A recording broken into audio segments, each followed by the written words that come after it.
15 वर्षापूर्वी पोरगी जर नवऱ्याच्या घरी निघली तर आई तिला सांगत होती पोटभर खायचं आणि दणकून काम करायचं. तक्रार आली तर तू येईन मी येईन.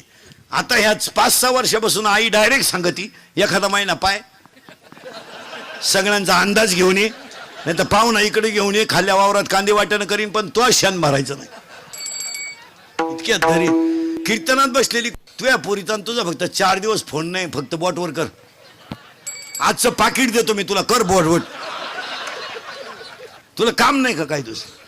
तिकडे मर ना कांद्यात रॉप चिंबट ना, दुसऱ्याची घर का आलं बिगडी ती. उठपळ पुरीला फोन, उठपळ पुरीला. बरं विचारी ती काय जीवली का काय घालून गेलं, बोंबील भाजली खाती. आवळ्याचा बाजार नाही